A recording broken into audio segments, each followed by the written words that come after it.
Hello friends, எல்லாருக்கும் வணக்கம். So பொதுவாகவே நம்ம சேனலில் வந்து பார்த்தோம் அப்படின்னா அந்த இங்கிலீஷ் லாங்குவேஜ் செக்ஷன் சம்மந்தமாக வந்து ஒரு சில வீடியோஸ் வந்து போட்ட போது வந்து பார்த்தோம் அப்படின்னா நிறையா வீடியோஸ்க்கு டவுட்ஸ் வர மாதிரி அந்த வீடியோவில் ஒரு டவுட் வந்து இருந்துச்சு. இந்த வெக்காப்ஸ் வந்து எப்படி இம்ப்ரூவ் பண்ணுறது, வெக்காபுலரி எப்படி இம்ப்ரூவ் பண்ணுறது அப்படின்னு சொல்லி ஒரு டவுட் வந்து என்ன பண்ணியிருந்தாங்க, ஒரு ஸ்டூடெண்ட் வந்து கேட்டிருந்தாங்க. ஸோ பேசிக்கலி அவங்களோட ஐடியா என்ன அப்படின்னா, இப்போ வந்து இங்கிலீஷில் வந்து நிறையா வந்து வேர்ட்ஸ் இருக்குது. அடோரபிள், பர்சிஸ்டன்ஸ், பர்சிவியரன்ஸ், இந்த மாதிரி நிறையா வேர்ட்ஸ் வந்து இருக்குது. இப்போ ஒரு சிம்பிளாக உங்களுக்கு ஒன்று சொல்லணும்னா ரீடிங் காம்ப்ரிஹென்ஷன் இருக்கும். அந்த ரீடிங் காம்ப்ரிஹென்ஷனில் ஒரு வேர்டு இருக்குது அப்படின்னு வச்சுக்கோங்களேன். அந்த வேர்டோட சினானம் என்ன, ஆன்டனம் என்ன அப்படின்னு சொல்லி உங்களுக்கு வந்து தெரிஞ்சிருக்கணும். ஸோ அப்போ வந்து அது வந்து கொஷனில் கேட்டுருவாங்க அவங்க 5. ஸோ ஐ மீன் அந்த 5 கொஷின்ஸோ 10 கொஷின் சம்திங் லைக் தட். அந்த ஒவ்வொரு ஆர்சி ரீடிங் காம்ப்ரிஹென்ஷன் அதுலேயும் வந்து மேக்ஸிமம் 5 கொஷின்ஸ் தான் இருக்கும்னு நினைக்கிறேன், எனக்கு ஞாபகம் இல்லை. ஸோ அந்த இதில் வந்து பார்த்தோம் அப்படின்னா இந்த வேர்டோட சினானம் என்ன அப்படின்னு சொல்லி கேட்பாங்க, இல்லை ஆன்டனம் என்ன, மீனிங் என்ன, ஆப்போசிட் அப்படின்னு சொல்லி கேட்பாங்க. நமக்கு அது வந்து தெரிஞ்சிருக்கணும், அப்போ தான் அது வந்து மார்க் வந்து கிடைக்கும். ஸோ அப்போ வந்து எப்படி இந்த வெக்காப்ஸ் வந்து இம்ப்ரூவ் பண்ணுறது, வெக்காபுலரி இம்ப்ரூவ் பண்ணுறது அப்படிங்கிற ஒரு கொஷின் வந்து இருக்குது.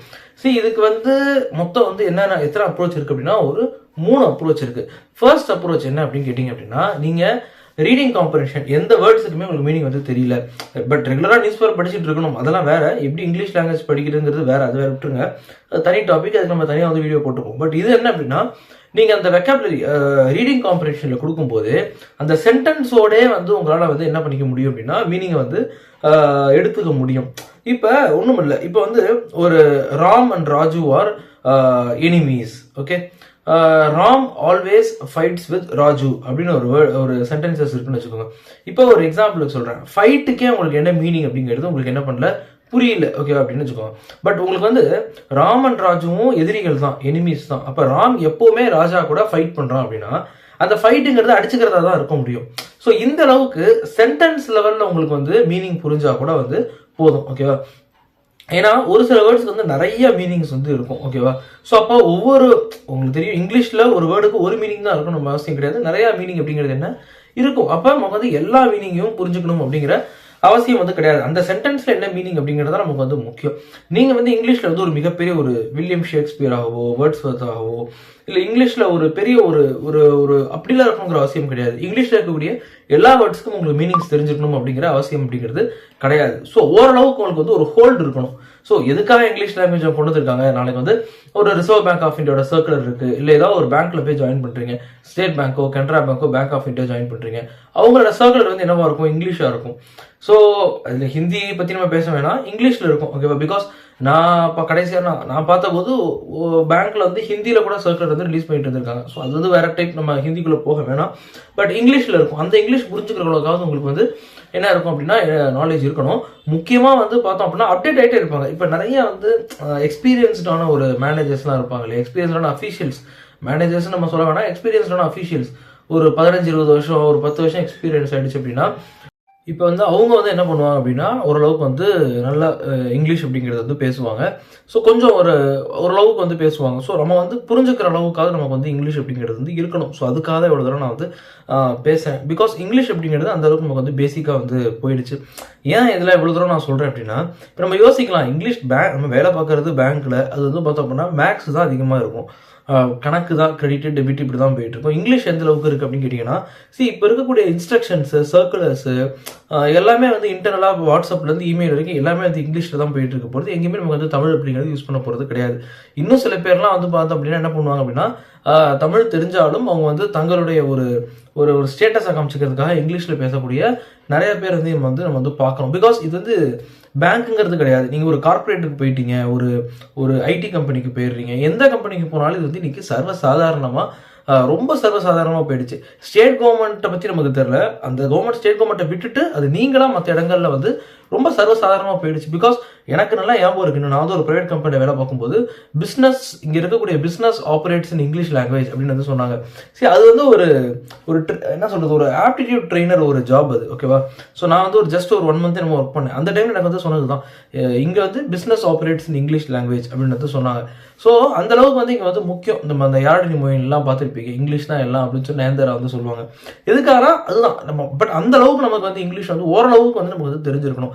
ரொம்ப சூப்பராக வில்லியம் ஷேக்ஸ்பியர் வேர்ட்ஸ் வித் அளவுக்கு தெரியலனாலும் தெரியணும்னு அவசியம் கிடையாது, தெரியணுங்கிற அவசியம் கிடையாது. ரொம்ப ஒன்றுமே தெரியாமல் இருந்தாலும் ரொம்ப கஷ்டப்படுவீங்க. அதனால தான் அவங்க இங்கிலீஷ் வச்சிருக்காங்க. அப்படி ஸ்டாண்டர்டான கொஷின்ஸ் தான் வரும். சும்மா வந்து ஒப்பேத்துற மாதிரியான இங்கிலீஷ் கொஷின்ஸ்லாம் வந்து உங்களுக்கு வந்து பேங்க் எக்ஸாம் கேட்க மாட்டாங்க. ஸ்டாண்டர்டான கொஷின்ஸ் வரும். அப்போ வெக்காபுலரிக்கு நம்ம என்ன பண்ணுறது? வெக்காபுலரிக்கு நம்ம வந்து நிறைய வழிகள் இருந்தாலும் முக்கியமான வழிகள் என்னென்ன அப்படிங்கிறத நான் சொல்கிறேன். ரீடிங் காம்ப்ரிஹென்ஷனில் ஒரு பேசேஜ் வந்து கொடுத்துருப்பாங்க. அந்த பேசேஜ்லேயே நம்ம வந்து புரிஞ்சுக்கிற மாதிரியான விஷயங்கள், அப்படியே அந்த வேர்டை நீங்கள் கேள்வியே படலை அப்படின்னா கூட நீங்கள் வந்து புரிஞ்சுக்கலாம். உதாரணத்துக்கு எய்ட் அப்படிங்கிற ஒரு வேர்டு இருக்குது, ஏஐடி எய்டு. இதுக்கு வந்து ஹெல்ப் அப்படிங்கிறதான் வந்து மீனிங். ஸோ நீங்கள் எய்ட் அப்படிங்கிறத கூகுளில் சர்ச் பண்ணிங்க அப்படின்னா பலதரப்பட்ட மீனிங்ஸ் வந்து மேபி உங்களுக்கு வந்து வரலாம், எனக்கு சரியா தெரியல, வரலாம். பட் எய்ட் அப்படிங்கிறதுக்கு ஹெல்ப் அப்படிங்கிற ஒரு மீனிங் வந்து இருக்குது.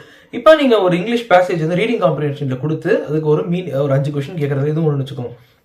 சினானம் ஆஃப் எய்ட் அப்படின்னு வந்து கேட்பாங்க. நீங்கள் வந்து சென்டென்ஸோட பொருத்தி பார்த்துக்கணும். ராம் வந்து ராஜுக்கு வந்து பார்த்தோம் அப்படின்னா வீடு கட்டுறதுக்கு எய்டு பண்ணா, Ram aided Raju for building his house அப்படின்னா நம்ம புரிஞ்சுக்க வேண்டியதான் வீடு கட்டுறதுக்கு இவன் ஹெல்ப் பண்ணியிருக்கான் அப்படின்னு சொல்லி. ஸோ அப்படி நம்ம வந்து பண்ணிக்கலாம். பட் இது வந்து கொஞ்சம் டேஞ்சரஸ் ஆனது. இது வந்து உங்களுக்கு வந்து 50% ஒர்க் ஆகலாம், 50% ஒர்க் ஆகாமல் போகலாம், சமயத்தில் ஒர்க்கே ஆகாமல் கூட போகலாம். ஓகே, ஸோ அந்த மாதிரி விஷயங்கள் இருக்குது. பிகாஸ் இது வந்து ரொம்ப கொஞ்சம் ஒன்றுமே தெரியாதவங்க பண்ணுறதை விட நீங்கள் கொஞ்சம் தெரிஞ்சிருக்கீங்க, அவ்வளோதான், கொஞ்சம் அறிவாளியாக இருக்கீங்க அப்படிங்கிறத நம்ம வந்து எடுத்துக்கணும்.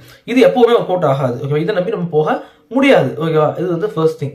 செகண்ட் திங், வேற என்ன வழி இருக்குது அப்படின்னா, டெய்லி வந்து ஒரு 5லேருந்து ஒரு 10 வேர்ட்ஸ் கற்றுக்கிறது அப்படிங்கிறது ஒரு ஹெல்தியான ஒரு வே. ஓகேவா, ஒரு 5லேருந்து ஒரு 10 வேர்ட்ஸ் டெய்லி வந்து நீங்கள் வந்து கற்றுக்கிறீங்க அப்படின்னா ஒரு ஹெல்தியான வே. இது வந்து 2வது வழி. ஏன்னா பிகாஸ் இதுக்கு என்ன ஒன்று, இதில் என்ன ஒன்றுனா, நீங்கள் வேர்ட்ஸ் கற்றுக்கும் போது அதுக்கு சென்டென்ஸோட சேர்த்து கற்றுக்கணும். It will take some time. இதுவே ஒரு 2 மணி நேரம் உங்களுக்கு வந்து எடுத்துக்கும். ஸோ இது வந்து நல்ல மெத்தட் தான், பட் வந்து நிறைய டைம் கன்சியூம் ஆகும். Okay, it's good method, but it is so time consuming. அந்த 2 மணி நேரத்தில் நம்ம ஒரு கரண்ட் அஃபேர்ஸ் படிச்சோம்னா நமக்கு அவ்வளோ ஹெல்ப்ஃபுல்லாக இருக்கும். ஸோ அதனால வந்து இது ஓகே, டெய்லி ஒரு 5 வேர்ட்ஸுங்கிறது கரெக்டாக இருக்கும். பிகாஸ் நீங்கள் வேர்டோட படிக்காமல் எக்ஸாம்பிளோட படிக்கணும், சென்டென்ஸோட சேர்த்து நீங்கள் புரிஞ்சுக்கிட்டா தான் அது காலத்துக்கும் நிலைக்கும் உங்கள் மனசில். வெறும் வேர்டு மீனிங் படிச்சிங்க அப்படின்னா இன்னைக்கு படிக்கிறது நாளைக்கு மறந்து போயிடும். வேர்டு உட்காந்து பை ஹார்ட்டாக நம்ம பண்ணிட்டு இருக்க முடியாது. ஸோ இது வந்து ஒரு ஹெல்த்தியான மெத்தடாக இருந்தாலும் கொஞ்சம் டஃப்பான மெத்தட், டைம் கன்சியூமிங் மெத்தட். அப்போ நான் என்ன மெத்தட் சஜஸ்ட் பண்ணுறேன், நான் என்ன மெத்தட் பண்ணேன் அப்படின்னா, பிகாஸ் நம்ம வந்து ஒன்றும் இங்கிலீஷில் வந்து பெரிய எல்லா வேர்ட்ஸும் தெரியாது, நம்ம வந்து பெரிய இங்கிலீஷில் பெரிய லிட்ரேச்சர்லாம் நம்ம பண்ணல. பட் எனக்கு வந்து ஓரளவுக்கு இங்கிலீஷ் வந்து எனக்கு மிகப்பெரிய ஒரு பாசிட்டிவான ஒரு விஷயமா இருந்துச்சு. எனக்கு நிறைய எக்ஸாம்ஸில் எனக்கு நிறைய மார்க்ஸை கொடுத்தது வந்து இங்கிலீஷ் லாங்குவேஜ் தான். இங்கிலீஷ் லாங்குவேஜில் நான் வந்து ஒரு நல்ல ஒரு ஹோல்டு உள்ள ஒரு ஆள். இருக்கிற quants, reasoning, English, current affairs செக்ஷன்ல இங்கிலீஷ் செக்ஷன் தான் எனக்கு கடைசி வரைக்கும் கை கொடுத்துச்சு. ஸோ எனக்கு எப்படி ஹெல்ப் பண்ணுச்சு அப்படின்னா, நான் வந்து நியூஸ் பேப்பர்ஸ் வந்து நான் காலேஜ் டைம்லேயே படிக்கிற ஒரு ஹேபிட் எனக்கு இருந்துச்சு. குறிப்பாக எடிட்டோரியல் அண்ட் ஒப்பீனியன் அப்படிங்கிறத நான் வந்து ரொம்ப வந்து கரெக்டாக அது ஒரு ஹேபிட்டாகவே ஒரு பழக்கமாகவே வச்சிருந்தேன், அதை நான் படிக்கிறது. ஸோ அதை நீங்கள் படிக்கும்போது உங்களுக்கு வந்து ஒரு சில வேர்ட்ஸ் வந்து புரியாமல் இருக்கும். அதை நீங்கள் என்ன பண்ணுவீங்க, மீனிங்கை பார்த்து இப்போ வந்து ஒரு வேர்டு சொல்கிறேன் நான். இப்போ கம்பீட்டன்ஸ் அப்படிங்கிற ஒரு வேர்டு இருக்குது, இல்லை நிறைய வேர்டு இருக்குது இங்கிலீஷில், உங்களுக்கு வந்து நிறைய விஷயங்கள் தெரியும். கம்பீட்டன்ஸ் அப்படிங்கிற வேர்டு இருக்குது. நான் கம்பீட்டன்ஸுங்கிற வேர்டு எனக்கு புரியல, நியூஸ் பேப்பரில் இருக்குது. நான் என்னோட எய்ம் வந்து இங்கிலீஷ் வேர்டு கற்றுக்குங்கிறது கிடையாது, அந்த ஆர்டிக்கலை புரிஞ்சுக்குங்கிறது தான். பட் நான் கம்பீட்டன்ஸோட மீனிங்கை தெரிஞ்சுக்கிட்டு அந்த வேர்டுக்கு என்ன மீனிங்கிறத நியூஸ் பேப்பரில் பார்க்கும்போது நமக்கு வந்து ஏறத்தாழ புரிஞ்சிடும். வேர்டும் உங்களுக்கு மறக்க போகிறது கிடையாது இல்லையா. ஸோ அந்த வேர்டு நீங்கள் மறக்க மாட்டீங்க, பிகாஸ் நீங்கள் சென்டென்ஸோட தான் கற்றுக்கிறீங்க, அந்த ஆர்டிக்கலோட மீனிங்கோட தான் கற்றுக்கிறீங்க. அப்படிங்கும்போது இட்ஸ் அ பெஸ்ட் வே. இதுதான் வந்து பெஸ்ட் வே. பிகாஸ் இப்படி நீங்கள் படிக்கும்போது எப்படி இருந்தாலும் ஒரு 5 வேர்டாவது, மினிமம் 5 வேர்டு மாட்டோம், மேக்ஸிமம் ஒரு 7, 8, 10 வேர்டு கூட மாட்டிடும். ஸோ அப்போ இது வந்து ஒரு பெஸ்ட் வே. ஸோ டெய்லியும் நியூஸ் பேப்பர் படிக்கும்போது நீங்கள் இந்த வேர்ட்ஸை வந்து என்னங்கிறத கற்றுக்கிட்டு அதோட வந்து அந்த ஆர்டிக்கல் படிச்சிங்கன்னா it's a best way to get hold over vocabulary. இதுதான் வந்து வழி. இதை விட்டுட்டு நான் வந்து ஒரு 2-3 மணி நேரம் வந்து வேர்ட்ஸை மனப்பாடம் பண்ணுறேன், இன்னைக்கு ஒரு 5லேருந்து 10 வேர்ட்ஸ் மனப்பாடம் பண்ணுறேன், நாளைக்கு ஒரு 10 வேர்ட்ஸ் மனப்பாடம் பண்ணுறேன்னா அது வந்து இது வந்து பேங்க் எக்ஸாமுக்கு ஹெல்த்தியாக இருக்குமாங்கிறது வந்து ஒரு பெரிய கொஷின் மார்க் தான். ஏன்னா நம்ம இருக்கக்கூடிய டைமில் நம்ம நிறையா செக்ஷன்ஸ் வந்து படிக்கணும். Advanced quants, advanced reasoning, mark test படிக்கணும், கரண்ட் அஃபேர்ஸ் படிக்கணும். இது இல்லாமல் நீங்கள் எனிவே நியூஸ் பேப்பர் படிக்க தான் போகிறீங்க. வெக்காபுலரி நீங்கள் வந்து மனப்பாடம் பண்ணி நம்ம பண்ணிட்டா கூட எடிட்டோரியல் ஒப்பீனியன் நீங்கள் படிச்சு தான் ஆகணும். உங்களுடைய மற்ற ரீடிங் காம்ப்ரிஹென்ஷனு, ஃபில்லர்ஸ், இதுக்கு எல்லாத்துக்கும். ஸோ அந்த ஃபில்லர்ஸ் எல்லாமே வந்து பார்த்தா அந்த க்ளோஸ் டெஸ்ட்னு சொல்லுவோம் இல்லையா, CLOZT க்ளோஸ் டெஸ்ட், அது எல்லாமே வந்து பார்த்தா அப்படின்னா நியூஸ் பேப்பர் எடிட்டோரியல் ஒப்பீனியன் படிச்சிங்கன்னா ரொம்ப ஹெல்ப்ஃபுல்லாக இருக்கும். அப்போ இப்படி நீங்கள் எடிட்டோரியல் அண்ட் ஒப்பீனியன் படிக்கும்போது புரியாத வேர்டுக்கு நீங்கள் மீனிங்கோட கற்றுக்கிட்டீங்க அப்படின்னா ரொம்ப ஹெல்ப்ஃபுல்லாக இருக்கும். ஓகே, ஸோ இது வந்து ஒரு பெஸ்ட் வே நான் நினைக்கிறேன். முடிஞ்சளவு குழப்பமும் உங்களுக்கு நான் சொல்லியிருக்கேன் நினைக்கிறேன். அண்ட் நீங்கள் நம்ம சேனலை சப்ஸ்கிரைப் பண்ணுங்கள். உங்களுக்கு ஏதாவது டவுட்ஸ் இருந்துச்சுன்னா கீழே கமெண்ட் செக்ஷனில் போடுங்க. நம்ம வந்து அடுத்தடுத்த வீடியோஸில் பார்ப்போம். நமக்கு ஒரு டெலிகிராம் குரூப் இருக்குது, அது லிங்க் இருக்கிற அதில் வந்து ஜாயின் பண்ணிக்கோங்க. இதுவும் ஒன்றும் இல்லை, அந்த குரூப்பில் வந்து உங்களுக்கு ஏதாவது டவுட், இப்போ ஆப்டிடியூடில் ஒரு டவுட் இருக்குது, நீங்கள் வந்து ஃபோட்டோ எடுத்து அதை போட்டிங்கன்னா நிறைய பேர் வந்து சால்வ் பண்ணுவீங்க. ஒருத்தவங்களுக்கு தெரியாது, ஒருத்தவங்க சொல்லிக் கொடுப்பீங்க, அதுக்காக தான், வேறு ஒன்றும் இல்லை. அங்கே டவுட்ஸ் கேட்டிங்கனாலும் நான் ஆன்சர் பண்ணுவோம், அதுக்காக தான். ஓகே, ஸோ அடுத்த வீடியோஸில் பார்ப்போம். பை.